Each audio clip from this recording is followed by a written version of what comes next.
All right. Good morning, everyone. Rockstar Nation. I am so fired up this morning because we are here. We're going to show you exactly some key things that are going to help you with Zoom. So number one, we're going to talk through, there's three goals today. Number one, we're going to talk through the actual paying for the $14.99 a month portion of Zoom and why that's important for the breakout rooms and everything we're going to use them for. Number two, we're going to go into your settings. So anyone here that's doing meetings or planning on doing meetings on Zoom, we're going to walk through setting by setting how you should set that up. And then number three, we're going to actually do a breakout room session here so you can see how it kind of functions and operates and how to set up for a breakout room at the same time. So I'm going to dive right into it. Oh, by the way, my name is Noah Brandy. I'm a regional director with the Rockstar Nation here from the Pittsburgh market. So let me dive into it. I'm going to share my screen. Right.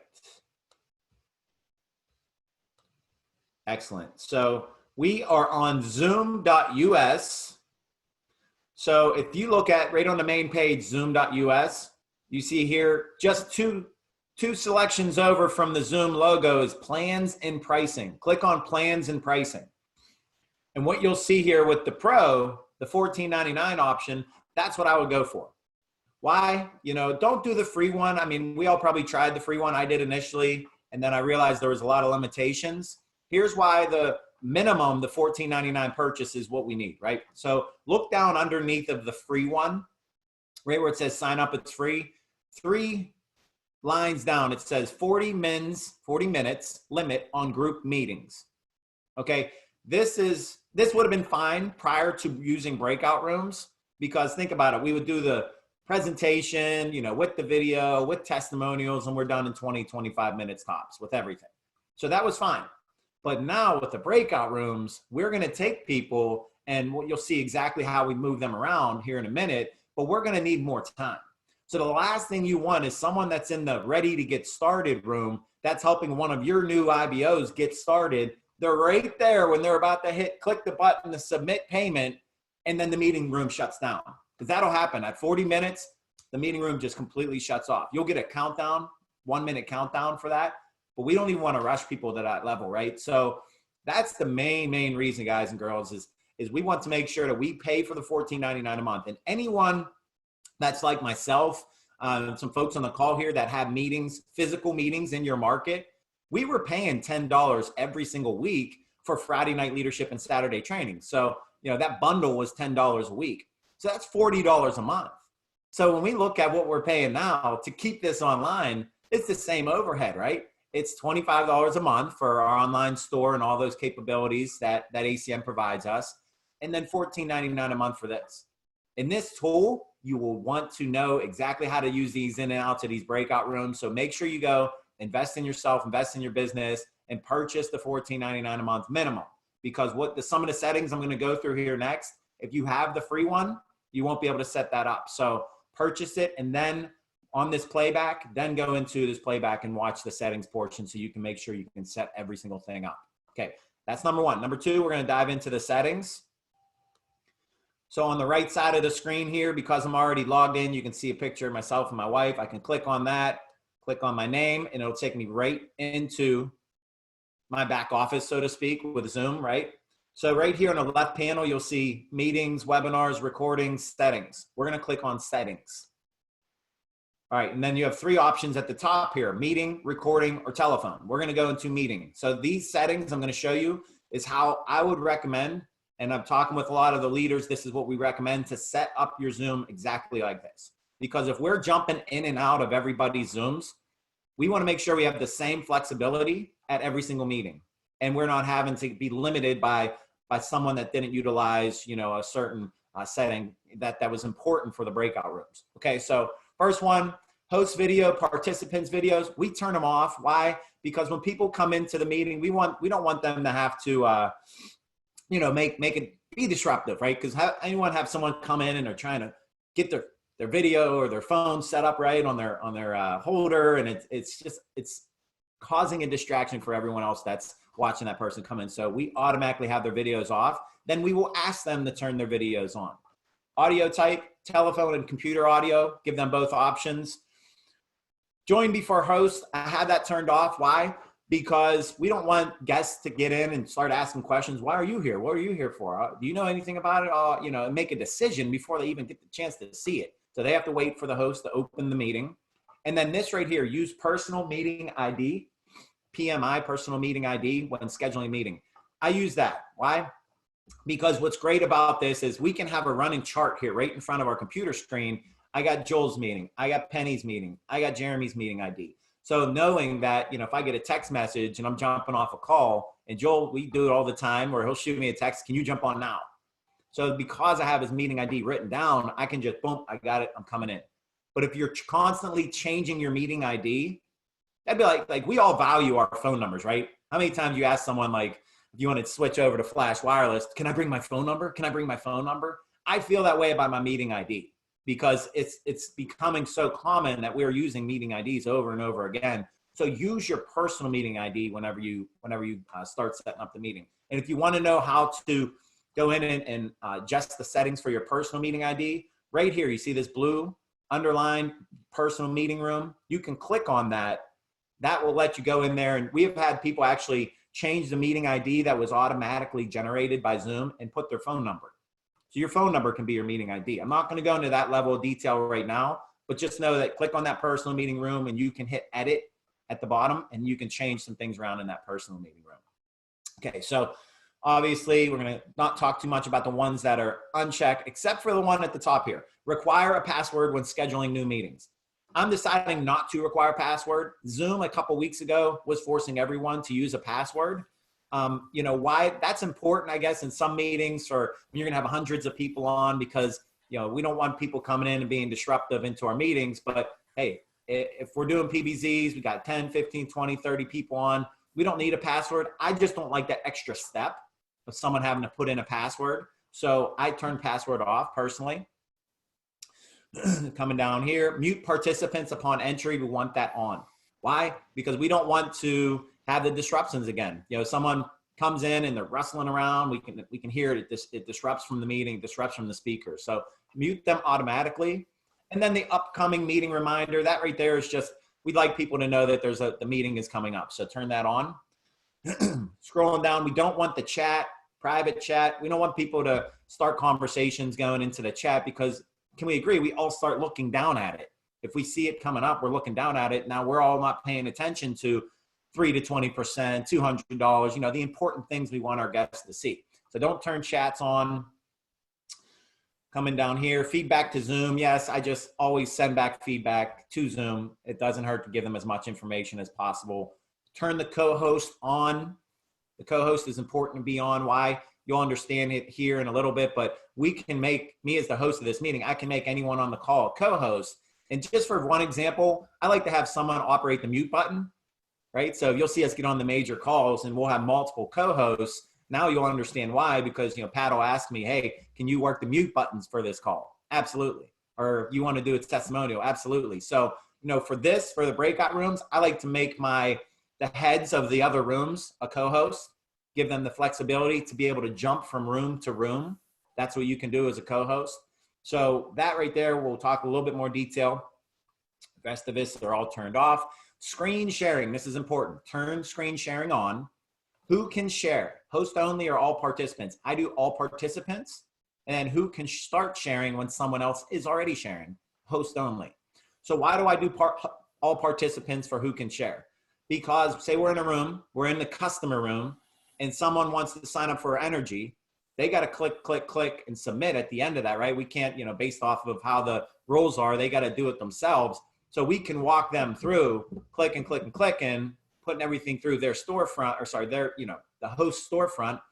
And if they get troubled up, they can just share their screen. We can talk them through how simple it is. Just hit the share button.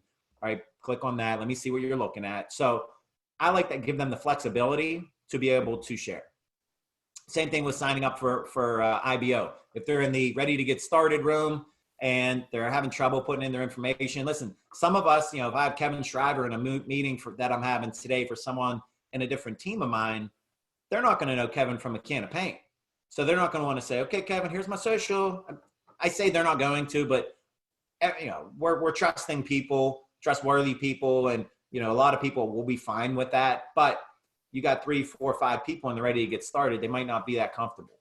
So we want them to be able to share their screen. Hey, listen, I'm at this point. Can you show me what I need to do here? Give them the ability to share their screen.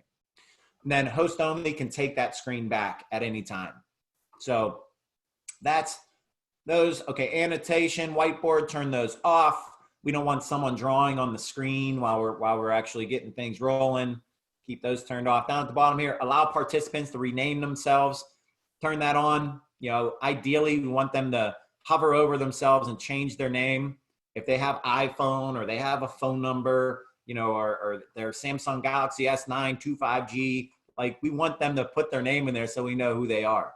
Show participants profile picture, same thing. You know, if they go and they don't turn on the video, we can at least see who they are. So maybe the person that invited them on can say, oh yeah, that's my friend so-and-so. In meeting, give hosts option to report participants to Zoom. We turn that on just in case we have anyone coming in and acting up. You know, we can always just report that person to Zoom. Breakout room, turn this on. This is important, right? So we're going to talk about this next. Allow hosts to assign participants to breakout rooms when scheduling. Click that on. Even though we're not doing that yet, I believe we will get good enough at one point where we'll be able to pre-schedule people to breakout rooms just based off of, you know, the leaders that are coming into the calls that we have scheduled up. So just turn both of those on. Everything else you see here is off. Down at the bottom, virtual background. That's where you see like the bridge behind people or the beach behind people. Let them have fun with that. One of the values of the virtual background is we always talk about the 4 personality types, and the dolphin is the person that's all about fun and parties and yes and yes. If you see someone putting a you know a background, a virtual background up, you got a good chance of knowing that they're probably a dolphin. And it's good information for you when you know how people are motivated, right? So keep that on. Everything else you see here is off. Down here at the bottom. Okay, so email notifications. I turn all email notifications on. I just want as much information as possible. I'm not going to go into detail on those, but turn every email notification on. And then that is it for the settings. Okay. Set your settings up like that. If I went fast or you missed something, we're going to send the playback out so you can rewatch it a couple times. You can rewind it. It'll be at your disposal. So now what I'm going to do in a second here is we're going to do an actual breakout. So what I want to do, let me share my screen here. All right.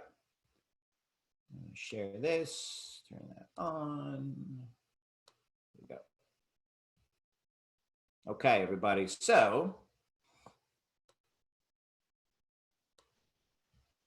one second here. I'm going to open this up. I'm opening a breakout panel up, and I'm going to share my screen. This is nothing you need to be worried about on your end. This is just me making sure that I got what you need to see set up here. Okay, cool. Perfect. So everyone can see my family in the background, right? And everyone can see the breakout rooms. Could someone unmute yourself real quick and say you can see that panel that I have on the screen here? I can see it. I see it. Okay, Yeah, I see it. all right, great. So this is what, you know, I wanted everyone to see here. So this, when I hit this there's 4 little squares in the bottom right of your screen when you're the host. And this will pop up. It's breakout room. So you can hit manually or automatically. We want to turn manually on. And then I'm going to hit create rooms. So here, if I hover over breakout room 1, I can rename that room. So I'm going to rename that room to ready to get started. And then down here, you see where it says add a room. I'm going to add a room. Hover over that. Turn it to questions. And then down here, add one more room, hover over that, and then customers. Okay, so those are the 3 rooms, okay? So down on the options tab here at the bottom, see how that opens up? Set yours up the way this is set up right here. So check the move all participants into breakout rooms automatically. So you want to do this per meeting. So make sure you hit that options button because I believe on default that is unchecked. So check that. Why that's important? We don't want to give people the choice. So if you don't have that check and I say send everyone to open all breakout rooms, they'll say, do you want to join breakout room or do you want to leave meeting? We don't want to give them a choice, right? We want them, if they say they're room 3 customers, send them right to customer room. Their questions, send them right to questions. They're ready to get started. They're ready to get started. So turn that checkbox on under options. Allow participants to return to the main session at any time.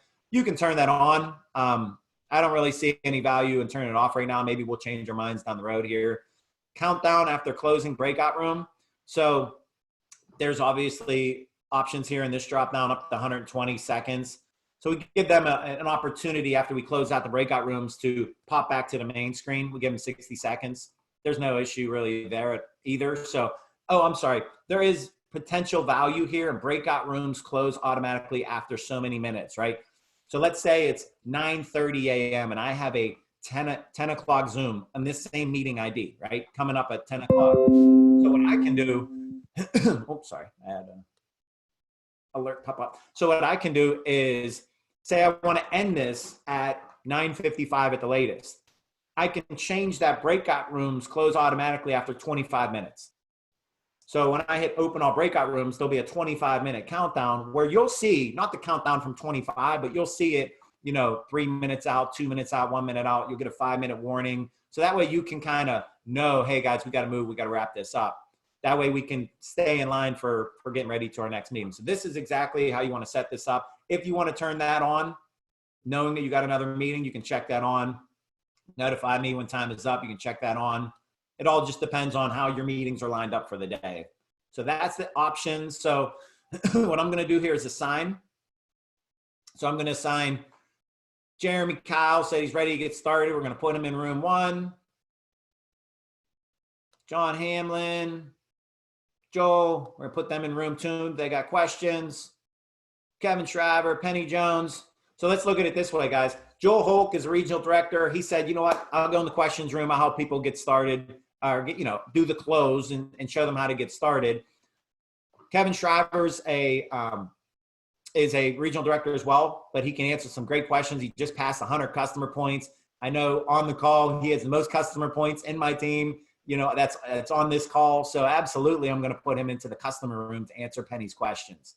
So I kind of knew that ahead of time, and I can make them both co-hosts as well, so they can have the flexibility. But obviously for the taping of this, I just want to let you know, typically, know where you're sending people. Jeremy Kyle said he's ready to get started. I'm personally going to go to the ready to get started room, and then I'm going to move around here. So I'm going to hit open all rooms.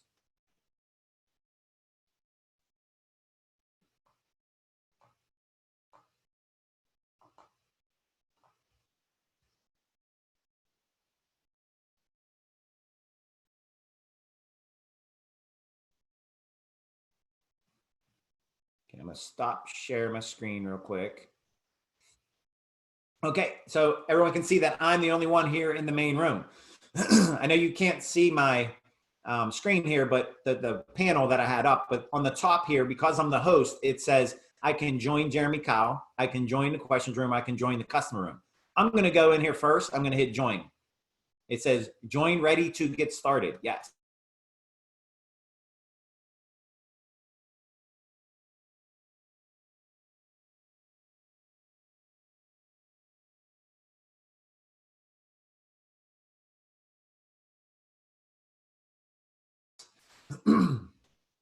And be aware, guys, even myself as the host, whenever we came back to the main session, I was muted. Remember that mute all upon entry? It even muted myself. So, if you're coming back as the host, make sure you look at that on the participants panel. You don't want to be talking and think, everyone thinks they can hear you. So, but that's the gist of it. You cannot break Zoom.